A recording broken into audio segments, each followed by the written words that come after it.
So I want to talk about the Mercury-Sirius triple pass conjunction that's taking place this summer, and the mystery of Sirius, and the importance of this triple pass conjunction on the rest of our year and on 2020.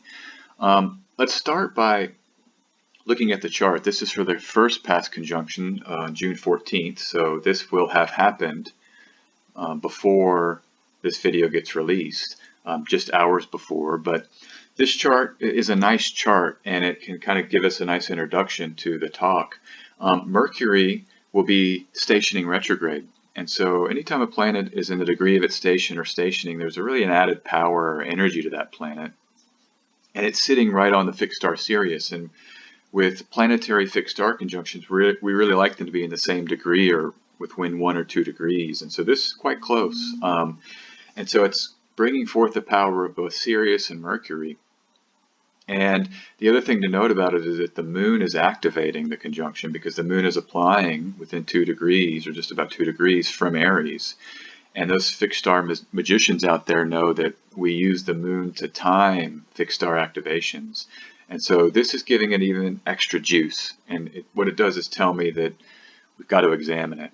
The other reason why it's quite important for this year is that it's a 3-pass conjunction. And in divination, we have this principle, and in intuitive practice and in astrology, the principle is the rule of 3. And so you look for these pile-ups of confirmative activity.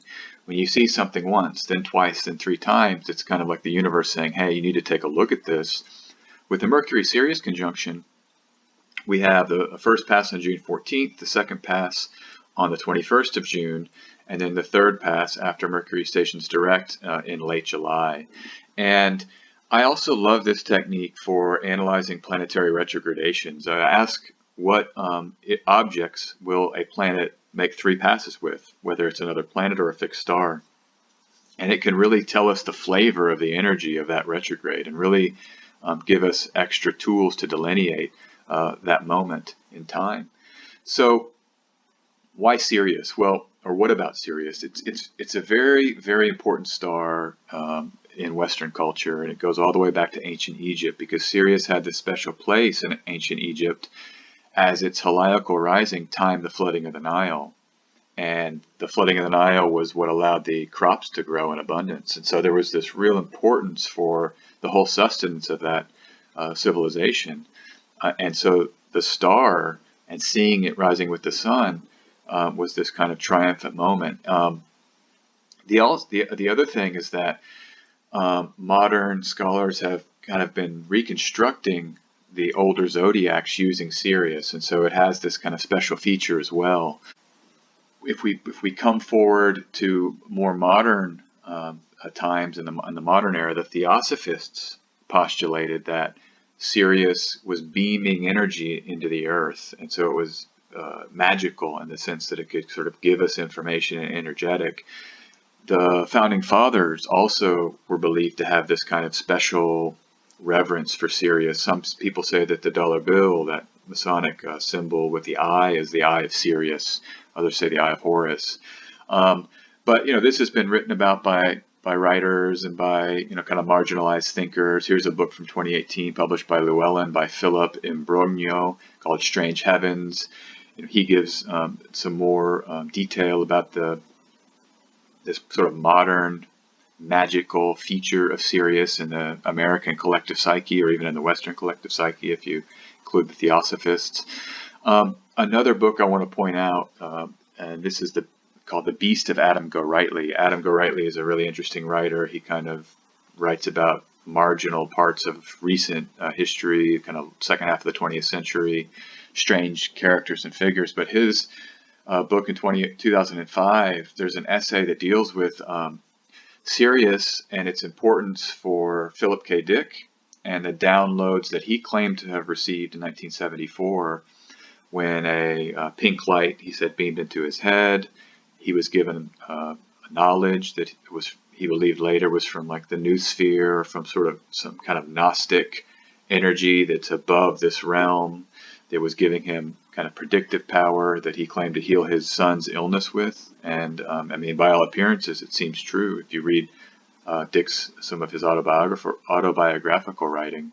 Robert Anton Wilson, in his book Cosmic Trigger, also claiming that right around that same time in 73, 74, he was receiving telepathic communications from Sirius. That's a quote. And then Doris Lessing also had these sci-fi novels in the early 70s talking about Sirius and entities from Sirius, and one of them is called the Sirian Experiments. And so she was a Nobel Prize winner.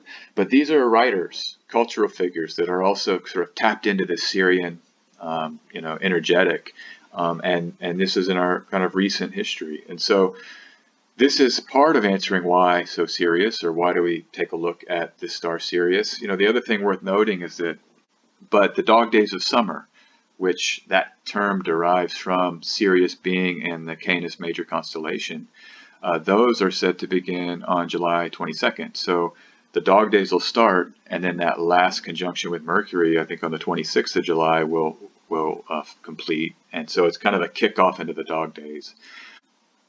Vivian Robeson was a British astrologer from the first part of the 20th century.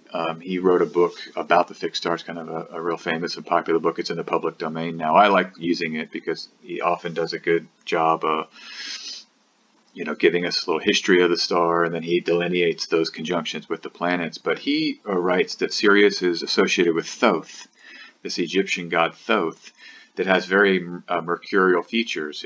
He was a messenger of the gods. He was said to maybe have brought writing to humans.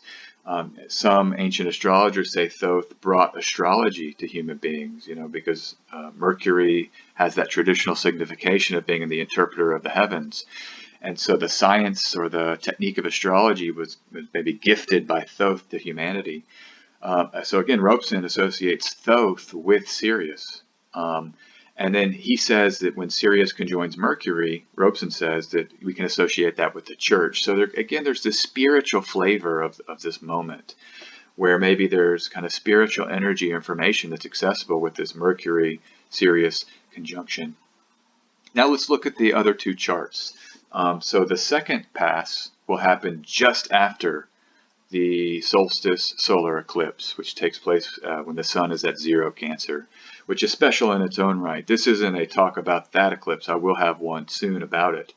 But just note that it's the hours after the eclipse. Mercury retrogrades back to its second conjunction with Sirius. And I really like this chart because Mercury is safe from hard aspects, from the malefic planets, and from the nodes. Mercury and Sirius will be co-present with the moon. The moon rules Cancer, and the moon is actually applying to Mercury. And so I'm seeing this as really a nice moment to get information. A lot of people will talk about Mercury retrograde periods as being times when we sort of have reviews or inventories that can be useful. I think with Sirius and Mercury being conjoined 3 times during this process, it gives the type of information available, that kind of otherworldly spiritual quality, where there's maybe realms that we can't see accessible to us. The chart of the third pass is a bit more challenged, and this is a chart that has Mars overcoming Mercury from Aries in an applying square, and it's within a degree about. And so this is what I'm seeing is just as Mercury makes that last pass with Sirius, kicking off the dog days of summer, this is also going to kick off what I'm calling the cardinal sign pressure that it is the second half of the year, with both Mars in Aries and Saturn in Capricorn. And this is one of the first perfected hard aspects of this cardinal sign pressurization that's going to happen.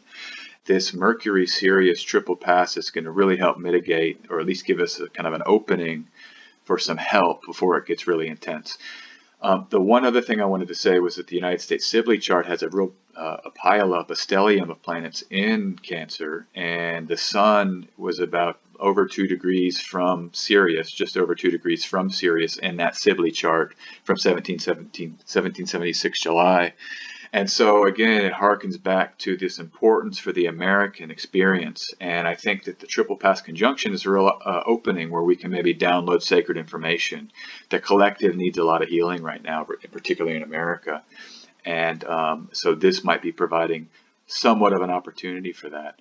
my delineation now, the current draft of it for the first pass Mercury Sirius conjunction relates to Mercury being the guts, the nerves, and how when we kind of relax those nerves, it's a way to know things and exchange information with people. And I think that is sort of how I'm seeing this, is that there's a sort of calm place in the gut where maybe then we can align with this constellation and maybe receive some kind of Philip K. Dickian or Robert Anton Wilson energy from this, from the stars.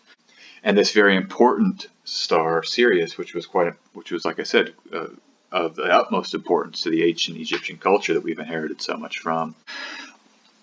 Cardomancy pull. It's the same card as my last talk, which I actually just released, and so it tells me to really key in with additional importance. Why is Venus in Aquarius quite important? And I think it's because this is the decan, so we're at the 5 of spades, the discord card in my cardomancy system. This is the decan where the Jupiter-Saturn conjunction will take place in December. So the distinction I was thinking about was seeing a play in a theater, in an intimate theater, and how the rawness of the actors and the emotion and the mistakes and the phraseology is just so one-to-one with what you're witnessing. Whereas the film experience is mediated through the technology, which the technology is the Aquarian energy, right? The Mercury, the Saturn. It sort of fixes the creative act and it's, in a way, stifles it. Now, I'm a huge film buff. I understand that the art of film has this great promise as well, and the technology can bring us to even greater heights. I think it's just worth thinking about how are we, balancing the overly technologized moment that is the 21st century, and particularly the year 2020. How are we balancing that creativity with this kind of old school version? And that's what I wanted to meditate on. As always, you can book a donation-based astrology reading with me. My website, sjanderson144.com. I look forward to reading for you, and you can follow me on Twitter, Instagram, at sjanderson144.